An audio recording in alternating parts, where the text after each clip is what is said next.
Imagínate escuchar tu canción favorita como si fuera la primera vez. Te presentamos el totalmente nuevo y reimaginado Nissan Kicks con sonido Bose Personal Plus y bocinas en la parte superior de los asientos para crear una experiencia 360. Jamás has escuchado algo así. Reimagina tu música y tu forma de manejar. Descubre el totalmente nuevo y reimaginado Nissan Kicks en nissanusa.com. Función disponible. Bose es una marca registrada de The Bose Corporation. Heather Mae Kelley was only 35 years old when she disappeared. One of the very last times anyone spoke to her was when she had called her children to tell them she would be home soon. But now it's been over 2 years and we still do not know where Heather is.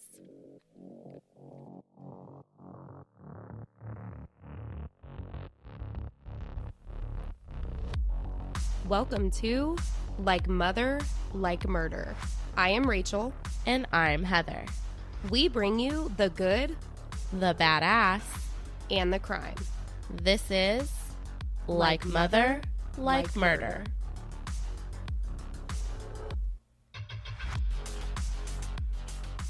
Hello, everyone. Welcome to Like Mother, Like Murder, your favorite true crime momcast. I am Rachel. And I am Heather. We are the hosts. And here on Like Mother, Like Murder, we bring you mom-related crime content weekly, from missing moms, murdered moms, moms who murder, survivors, and more. To everyone who is returning, welcome back. We are so happy to have you guys here. And to those who are new, it's so nice to meet you, and we are so glad you are here to check us out today. For episode 136, y'all. 136. 136. That's we are fully submerged into season 3 yes, now. We are. And we're back at it. We've got our same wonderful stuff going and lots of new wonderful stuff going. So, if you want to check out that new stuff, you could go to the Supporters Club and check it out. Link in the show notes, y'all. Yes. Link in the show notes. For sure, and if check not, it out. That's totally fine because we are here. You're still going to get the same stuff. And, sharing our stuff with your friends and family, liking, subscribing, all of that stuff is equally as amazing. So we just freaking love you guys. We do. So much so that, it's literally season 3 and episode 136. You ain't gonna get rid of us.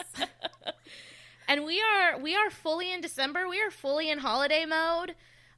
Both of my kids had holiday shows this week, and they both did amazing. And in my opinion, obviously, we're the stars of the show.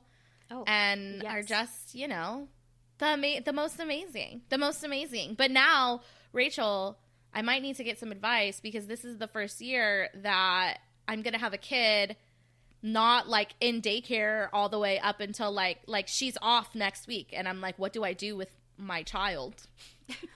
I have no advice. Let me tell you. Let me start by saying that. So really quickly, before I try to give you the advice I don't have, they were the stars of the show, and I got pictures and videos, and my heart completely melted. Heather got to watch me watch one just now where I'm like literally in tears because, my gosh, they are adorable, and they killed it.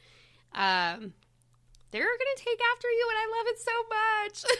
It makes me so happy. Advice? No. It ain't coming from me. Go to a podcast. I recommend you go check out any other mom podcast because it ain't for me. My kids, I try to just keep them as busy as possible. Yeah. Helping around the house. It's one of those things where so often we get so caught up in wanting our own time. Yeah. And we need our own time. But on those breaks, it's so important to be like, hey, do you want to come and like cook with me? Yeah. Hey, do you want to come and do this with me? And then you get to experience them in like a whole different light that you're not used to when they're in school or doing things that you usually do on your own. Yeah. Because if not, it's, hey, go sit on the couch and watch TV. Hey, go do this. And they spend a lot of time on their own for the most part anyways. So that's my only advice is try to include them in as much as you possibly can. Yeah. And enjoy it. I think that, it's funny you say that because when I went to my older daughter, who is 5, when we went to her school performance, her principal said, we're gonna, she's like, this is the time of 3. year. Sorry. No, in your head, right? She will never be 5. I know. Take that back. Sorry. Can you believe? And my younger one is about to be 3. For real, for real. Crazy. Like, that's so crazy. But her principal goes, now is the time of year when I give parents the best present. I give you back your kid for 3 weeks. Yes. Yeah. And she said, use this time to spend time with them and make memories and And I'm like, you're right. This is what I should do. And she's definitely at that age too, where like it all, it all is memory making at this point. Just everything is going to be, every time I think about it, I'm like, this is going to be a core memory for her. Yeah. Every single thing. I'm like, oh, we got to make this is going to be a core memory. As I literally can't remember a single thing from my childhood. I don't know where my core memories went, but I'm sure I had a few at one point in my life. At some point you did. Yeah. It's crazy. It's going to be a lot of fun though. I'm excited. Every year it just gets that much more fun when you think about, your kids getting just, even though every day I'm sad that they're getting older, like you said, in my head, she should be 3. But it gets more fun because you can, include them in more stuff and make more memories and all that fun stuff. Yeah, it's just different. It's always just different. But in amazing ways and sometimes in very, very like, what is this way? I don't know what Rachel, to do. Do you with have any this. advice? No. I don't. Well, if any of you listeners have any good advice on that special, how to make it through the holidays. Yeah, holiday stuff with your kids, especially any of you guys who work from home, because that is my situation. Yeah. Hire a nanny or take those 3 weeks off as well. I know, just like here, putting in my time off because I can't. Your girl can't. Nope. Can't even.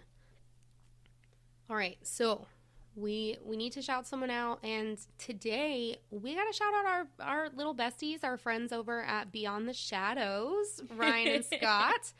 We've recorded with them before. You guys have definitely, if you've been here, I mean, if this is your first time, we highly recommend you guys go check them out. But if you've been here, you know that we talk about them often. And their show is great. Their show is absolutely really, great. is. They do an amazing job. Ryan just covered the West Memphis 3, and he did such a great job covering them as well. And they're hilarious. I'm sorry, but they're like 2 of the funniest people ever. And we're recording with them, and you guys will be hearing their voices very soon. Heather will be with Scott on our show, and I will be with Ryan on their show, and it's exciting. I'm very excited because we have recorded with them several times over the past couple of years, and we've always done it like all of us together. And so this time we're splitting up, and it was funny because when Rachel and Scott are actually the ones who always communicate about things that are going on, and they were like, oh, let's do this. And I was like, yeah, but you guys can't record together. I'm the Ryan to his Scott. You're like the Rachel to like his, we have to split it up. Otherwise the dynamic's going to be completely off. And then I was thinking about it more and I was like, yeah, but how freaking hilarious would it be too to have it the opposite way too? So we're going to have to record with them again and switch it up again because it's just going to be all great. I'm so excited for it. This might hurt Scott, but gosh, I'm so excited to record with Ryan. Ryan is the funniest person. I love Scott. I love them both. Honestly, they're obviously funny guys, but it's not one of those things where it's like, here, let me tell you a joke. Right. It's just a punchline. It's like a one-liner, like something that's just thrown in there. Yeah. So you guys definitely go check them out if you have not. We highly recommend them. And if you don't go check them out, you'll be checking them out very soon. Yeah. Here on the podcast. You won't have a choice. All right, Heather, I am ready for you to tell me a story. Well, I have a pretty crazy story for you this week. And I have to say, it came kind of out of nowhere because I have a list of like stories I've been wanting to do, but all of them I was like, no. And then I came across this one, and I was like, what's this one? And then I realized when I first looked this story, or had this story written down, it was even more open-ended. There was not a lot at all out there. But earlier this year, actually almost a year ago, because it was in January of this year, there was some movement. So now I get to add a little bit more, and hopefully I will be able to provide. This is one of those ones where I'll be able to provide updates as things get going. But it is one that'll get ya, and I feel like it's the appropriate time of year to go over it. So, ooh, I'm ready for that. You ready for it?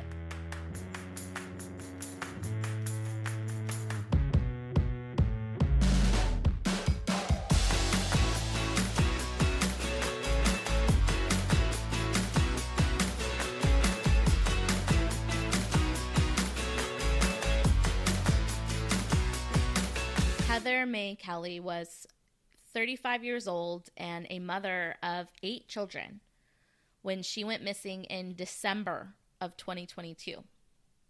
The day that we are recording this, marks 2 years and 2 days since she disappeared. And as of now, we still do not know exactly what happened. Oh, boy. Yeah. Loved ones said Heather was outgoing and also down to earth. And most of all, she loved her children. Heather's mom was quoted saying, "She is a very good mom. She takes care of her kids real good. She goes to work every day, pays her bills." So what happened? Well, like I said, the day of this recording is almost 2 years to the day. On the afternoon of December 10th, 2022, Heather had dropped her boyfriend off before heading home to hang out with her family. Later that same day, she left home again around 9 p.m. Some sources say she was headed to Kalamazoo to hang out with a friend. Other sources say she specifically said she was going to go see her boyfriend. Then at 10:20 p.m., she called her children and told them that she would be home soon. But she would never come home. The next day, Heather's cousin found her vehicle abandoned and lit on fire. What? Near Comstock Township. The cousin, of course, immediately called authorities and also notified the family. And Heather's mom filed the missing persons report that same day. Wait, where? Sorry, I totally missed this. Where is this? Where did Michigan. This happen? Michigan. Okay. Mm-hmm. I might have not actually specified that it was Michigan. Okay. So we're in That's Michigan. what I was like, did I hear that? I'm wondering how I've not heard this case. Yeah. And I mean, there's so many cases that we have not heard, but this just, I mean, we research mom-related crimes, you guys. That's what we do here. And so when I hear a crime like this and something of this circumstance with a car on fire, I'm just like, how has this not come across my radar? So this case got a lot of local coverage and a lot of coverage right when she was disappearing and right kind of in the early days, and then things really petered off, which was frustrating. Well, that's not really cool. In Michigan, we have another story out of Michigan that needs as much coverage and as much eyes and conversation and to not be swept under a rug. So if you have not listened to the Rowan Morey case with Brandy Morey Poles, I don't know how many episodes ago, you guys, but go in there. Go listen to that episode and never let that case go out of your mind or be something that was only local news and didn't reach every single place it needs to reach. So this was big. It was big locally. There was a lot of action locally, but it never, I mean, a lot of the sources I found were to like the local smaller news stations. Okay. Yeah, and we have quite a bit of Michigan listeners at this point. Yeah, and so we do. It's one of our bigger listener states besides California and Kentucky. So right. Yeah. So, like I said, Heather's cousin found the car abandoned, lit on fire, notify authorities, and Heather's mom files the missing person report. And like I said, locally, this did get a lot of attention. Her loved ones and the county sheriff and the local Department of Public Safety, they, really gathered together, a missing poster. In the missing poster, too, they specified that there was evidence that Heather had been the victim of a violent crime. And they were offering a $5,000 reward for information that would lead to her being found. And later, the FBI actually upped that to $20,000. Okay. So that was December 10th. That year, Heather's family would spend the holidays not knowing where their loved one was. And a few months later, in February of 2023, authorities would officially consider Heather's case a homicide. Okay. So no longer considered disappeared or missing persons. They're now investigating it as a homicide. Yeah, based on everything you just told me, thank you. Right? Thank you for that. Right? I'm glad you guys are seeing it that way. Some people don't. So. Exactly. We've definitely seen it go the other way. And it was at this time that they also said they had a person of interest in custody. And they did not identify who this person is, but the authorities did make a statement that they believed the person of interest was someone who may have assisted because they believed there was more than one person involved in the crime. But it wasn't until January of 2024, so over a year after her disappearance, that someone was finally charged with Heather's murder. A year. Okay. Yeah. So earlier this year, someone was finally charged, even though Heather disappeared 2 years ago. Yeah. Let's go back. 2 years ago. Took a year. Yeah, we have to go back because what happened in between, and also who is he? And I have all the billions, zillions questions. Well, yes, I will do my best to answer them. Let's start back. Let's go back. December 10th, 2022, the last day anyone saw or heard from Heather. Okay. So like I said, earlier in the day, she had dropped her boyfriend off like mid-afternoon, and then she would head back out either to meet a friend or said that same boyfriend. Records would later show that Heather had spent some time that night. When she left her house that night around 9, she had gone to the park club where her boyfriend, Carlos Watts Jr., where he was working as a busboy. And then, like I said, she called her children around 10:20 p.m., saying she was on her way home, she'd see them soon. But then data shows that around 10:30, Heather's phone was actually turned off. And then, in the early morning of December 11th, a deputy actually saw Heather's abandoned vehicle, but he just tagged it as abandoned and so before the fire. So it was before just the fire. Exactly. Okay. Exactly. So it was before the fire. It was before Heather had been reported missing. He sees it at literally 2 or 3 in the morning, tags it. That's an abandoned vehicle, continues on with his shift. And then later that day, that evening of December 11th, is when the cousin would find the car that was now lit on fire. And when the cousin got there, saw the car was lit on fire, she told police that she saw a red pickup truck speed away right after she had arrived. Well, that's not suspicious. Mm-hmm. You'll see a lot of things that are not, with a lot of sarcasm said, suspicious in this thing.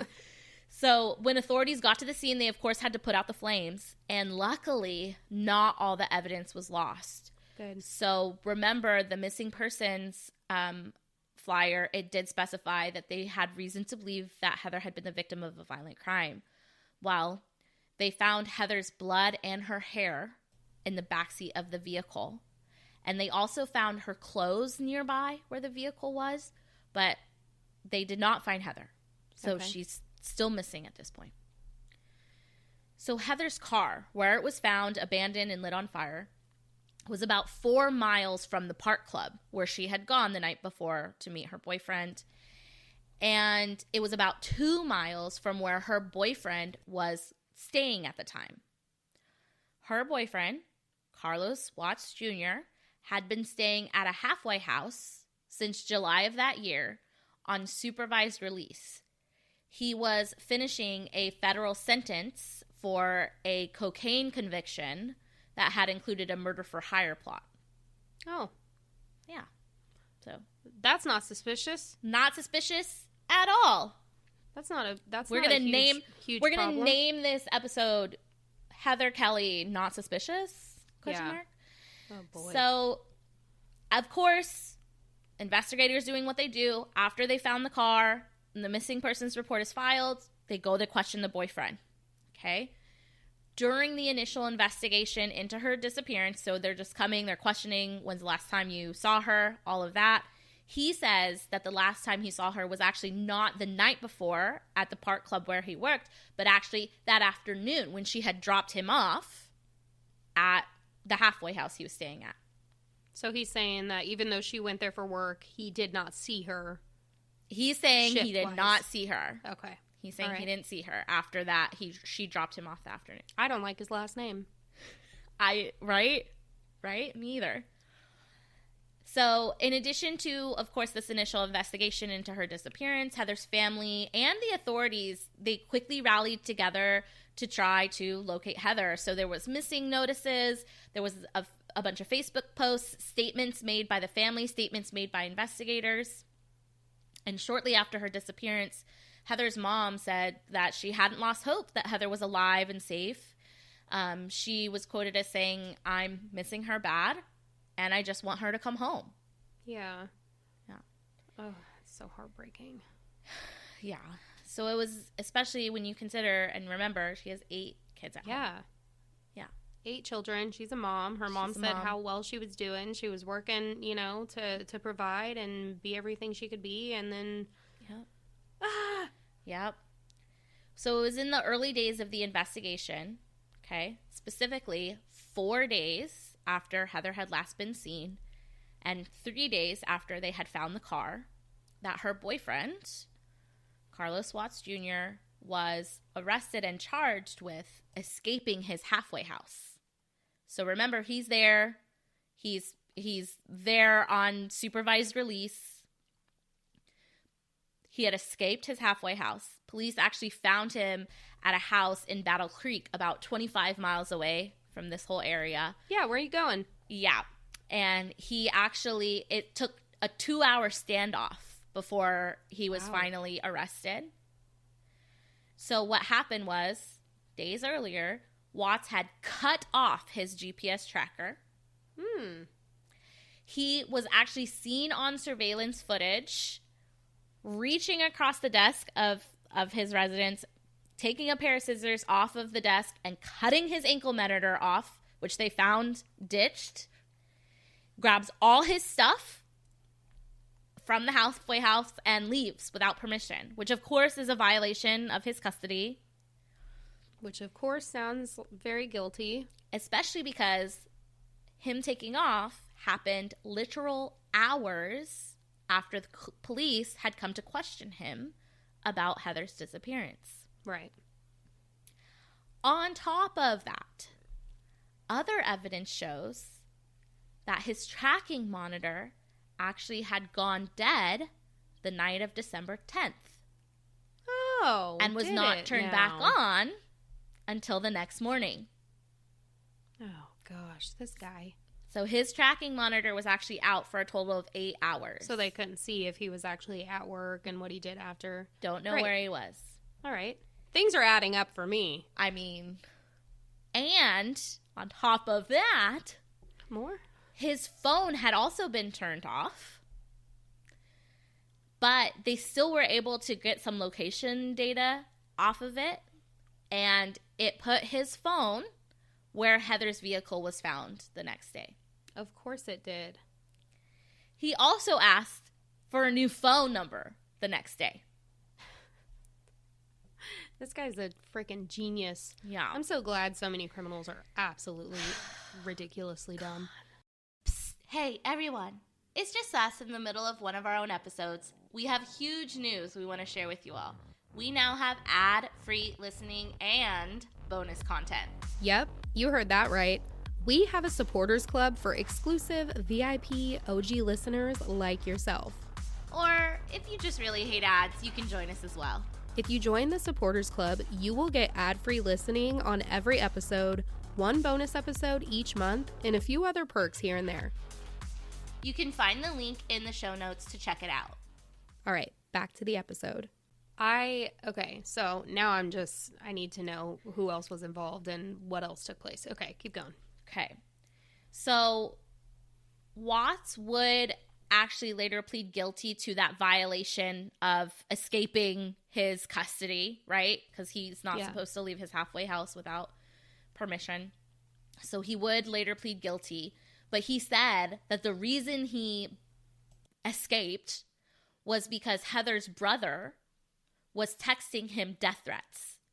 So he was saying that he was getting texts from one of Heather's brothers who supposedly was involved with some local, like, gang activity, whatever, and that Heather's brother was even apparently sending him pictures of, like, an AR-15, and he was scared. Is this one of those kind of episodes, Heather? Are you going to do some sort of crazy twist right now? No. I don't think it's twisty. No. Okay. It's not like one of my right now. Don't do this. It's not like one of my exonerated. We were going in a direction. I know. This direction. I know. I love that you're like, wait, Heather, wait. No, this is not one of my exonerated episodes for sure. Okay. So he enters the guilty plea saying, yes, I left without permission, but it was because I was scared for my life. And then later he actually would request to withdraw the guilty plea and say, I just want to go to a trial. Oh, is he going to try to get people to feel sorry for him or something? I mean, and this is what I'm saying. Now, maybe, and again, I'm saying this like with the most sarcasm I can possibly spare, but maybe all of this super suspicious as fuck behavior, the dead GPS monitor, followed by the turned off phone, followed by the request for a new number, the straight up fleeing custody, cutting off your GPS monitor and fleeing custody, maybe it could all be explained by being scared of threats from Heather's family. Yeah, well, it wouldn't be the only time we've heard stuff like this, right? True. So, unfortunately, we have heard scenarios that play out this way. Exactly. Or we've also talked or heard about cases that have even more damning evidence than this. So true. Speaking of damning evidence, though. Okay. That is not the only red flag suspicious behavior of Watts. Okay.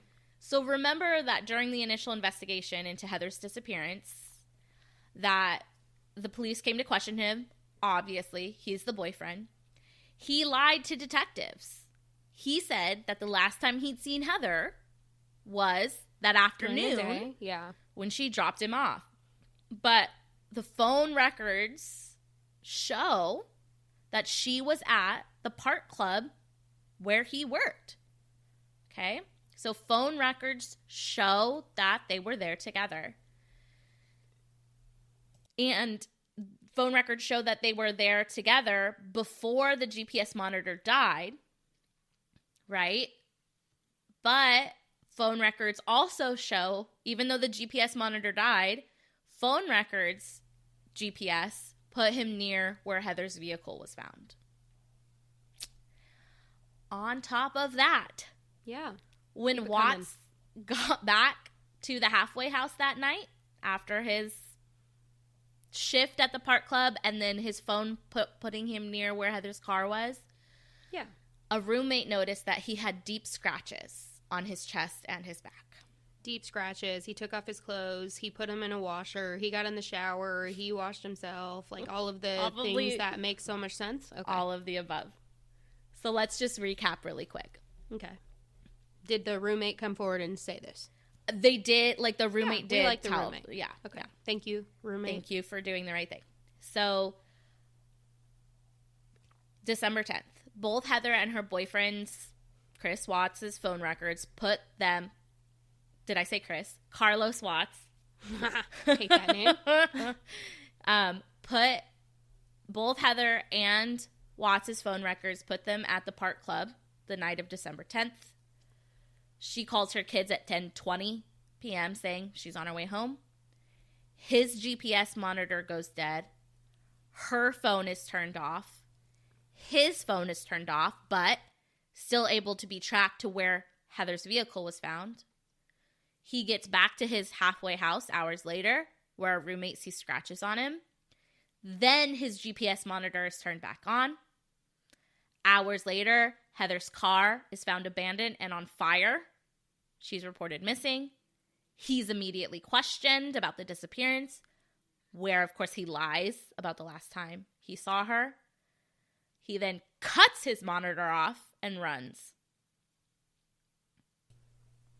Red flag, red flag, red flag, red flag, red flag, red flag, red flag. Yeah. Right? Yeah. So, although, unfortunately, investigators have not been able to recover Heather's body, they did finally feel that they had enough probable cause to charge Watts. So Watts, he tries to claim, right, that the whole reason for a lot of this shady shit was he was getting threatened by Heather's brother. They obviously talked to Heather's brother, who said, no, that's not what happened. And the judge is like, yeah, no, that's not flying for me. Watts is actually still currently in federal custody, I believe, because of that escape being, like, leaving his halfway house. And even though the prosecutors have charged him with the murder of Heather, those charges are still pending. Okay?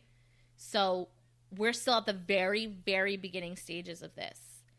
Now, like I said, when I first heard about this story, he hadn't been charged yet. He was definitely someone of interest, but they technically weren't saying his name. But it had come out that he had fled custody and na. But with the charges still pending,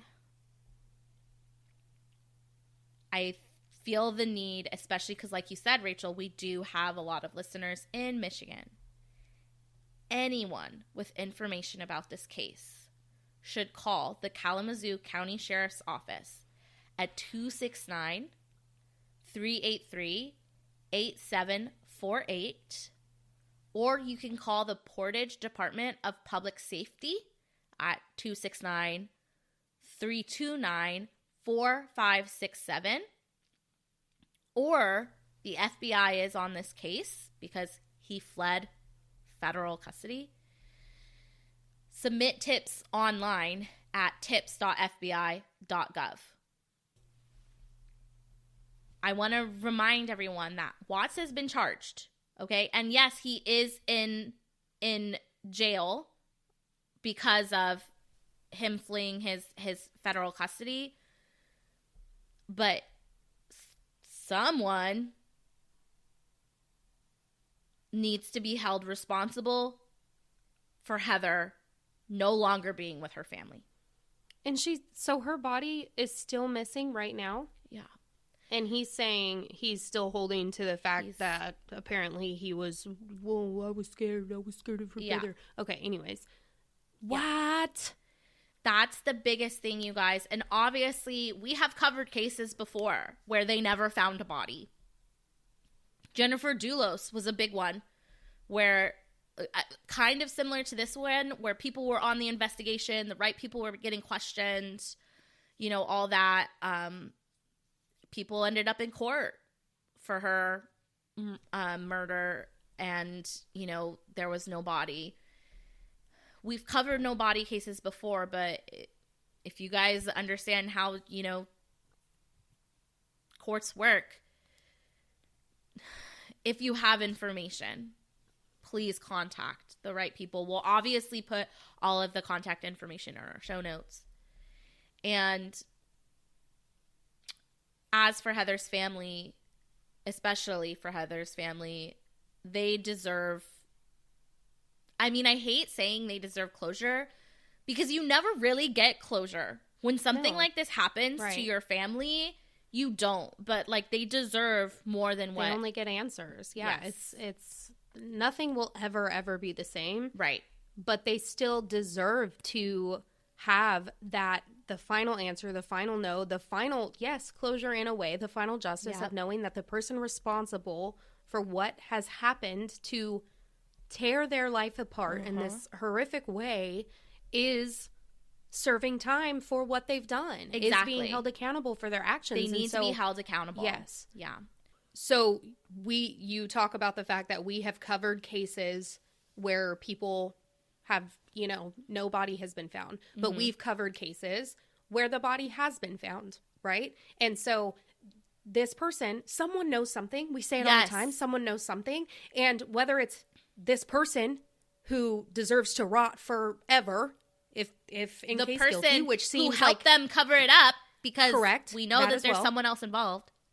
Based on the car being on fire? Yeah. You don't think someone else went back to... You think someone else went back to do it? He didn't do it? I think that's what they're under the... Like, that's kind of the running idea, because his GPS monitor got turned back on the next day, and he went to his other job. And so they were able to track him for most of that day. And I think the timing doesn't quite sync up to when the car caught even fire. more than him knows something. So therefore... Yeah. Even that person needs to be held accountable for what they've done in this family's life. And it's just, oh my gosh. Yeah. I want to throw every bad word and name and cuss word and everything at this person right now. Yeah. To me, so let me also just say that, like you said, someone knows something and this family deserves more. Especially, she has 8 children, you guys. Right. 8 kids that will never have their mom. And at this point, her brother, and this part, oh, this hurts. Luckily, her brother and his wife, who already had 2 kids of their own, stepped up. Wow. All 8 of her kids are now living with them. Oh, we love them. Mm-hmm. And her brother said... Rough, and this is a quote from him, rough isn't the word for it, man. It's hard. But we got them. They're the only piece of her that I have. Oh, shit. Yeah. What's his name? Does it say his name in the article? So I think it does, but some of the stuff I was reading, because I believe this is the same brother that was being implicated by Carlos, saying that, like, he was threatening me. Like, some of the articles didn't say it, so I don't want to get it wrong. But they called him TK in the thing. Well, we love you. Yeah. And we love your wife. And we love that support. And we're so thankful that they have you. For real. And that's exactly what I'm saying. Like, that's the only piece of her, the kids. And, y'all, I'll post the Facebook page.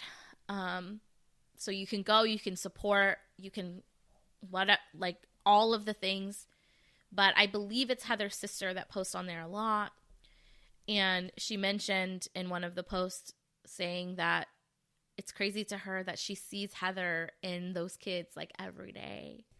Yeah. And that's got to be so bittersweet, knowing that, like, at least we have you and we can see your mom through you, but to not have, it's been 2 years. Yeah. And if you look at the timeline of these events, he jumped custody right after it happened. They found him days later. They're able to track all that stuff. Granted, I give it a couple months for having to dig up phone records and all that. I mean, the police, like, they had a bunch of search warrants out for his Facebook stuff, his phone, his computer, all of the stuff. And I know that it takes time to put stuff together, and you don't want to jump the gun because you want to make sure we will stick.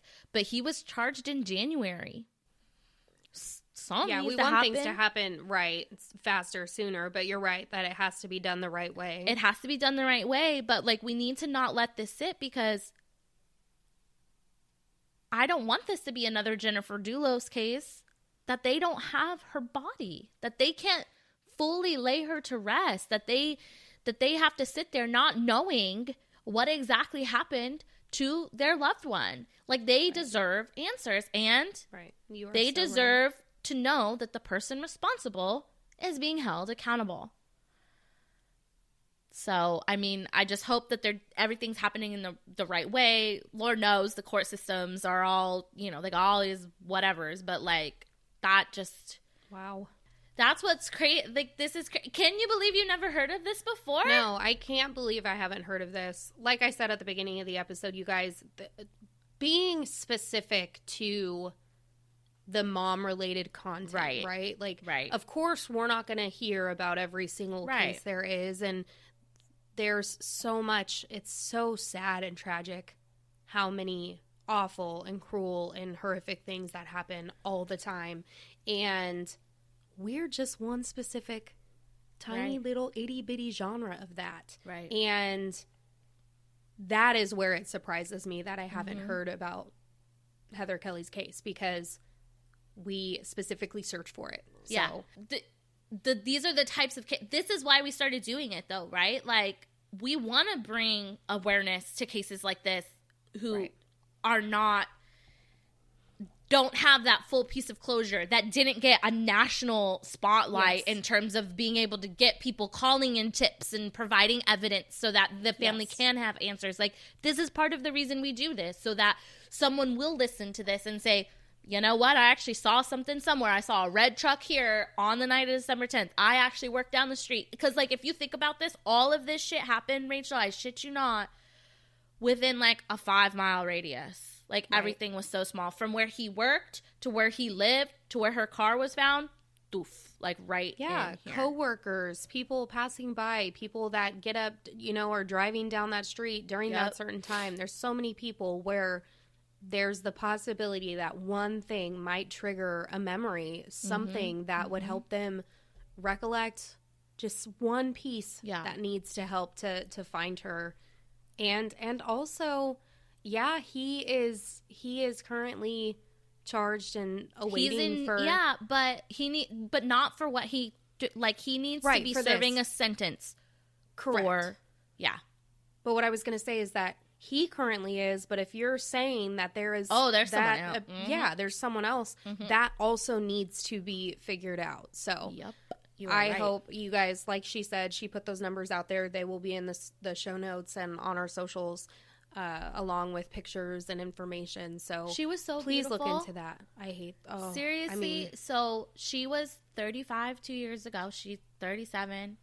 And Rachel, when you see her picture, you will literally look at her and be like, we could have gone to school with this girl. She had she dyed her hair different colors, but the most recent one was blonde. She had brown eyes. She's a beautiful, beautiful woman, and from what everyone says, she was an amazing mom who, 8 kids and paying the bills. Yeah. Damn right, girl. She was working. Right. So, man, my heart goes out to her family. Thank you for sharing her case today and helping to get that out there, because, like you were saying, the fact that when cases just stay local and they don't get, you know, everyone knows of a certain case that has been seen by every single eye in the world. Right. I wish every single case could be seen that way, so that everyone got the same amount of love and dedication and you know, drive when it came to their case. So thank you for sharing that here today. And again, if you guys have any information, please, please, please come forward. Do the right thing. Woo. There you go. And we're back. Season 3. That was my first, like, big one of season 3. Oh, yeah. Your season 3 comeback. There you are. There it was. And I hope I did Heather and her family justice. And you know what? Let's hope that I can provide an update real soon as to providing answers, because, y'all, this one gets me. I mean, like, I'm reading these articles, and, like, I try to, when I read articles like this, just piecing together these news stories, what I try to do is order these articles by date. And so I'm, like, reading, and I'm like, oh, shit, this mom of 8, she's missing. And I go to the Facebook page, and I'm like, oh, my God. And then, like, everything's just start coming out real fast. Oh, by February, they had a suspect. And it was, like, in April that they're talking about him, like, jumping custody and da-da-da-da. And then there was just, like, 6 months of just nothing. Like, nothing happening. And then finally he's charged, earlier this year. But then literally the last article I can find online, and who knows, maybe there's stuff in print locally because all of this is happening locally. Since January of this year, nothing out there. Yeah, we can only hope that they're holding on to whatever it is and waiting for that moment that they need to execute whatever plan they have. At the very least, they're notifying her family of, I hope so, the timetable. Right. Because at this point, they're going to be heading into another holiday season, another Christmas without Heather and without fucking any, like, what do they have? You know, like, they need answers. Yeah. Yes, they do. All right.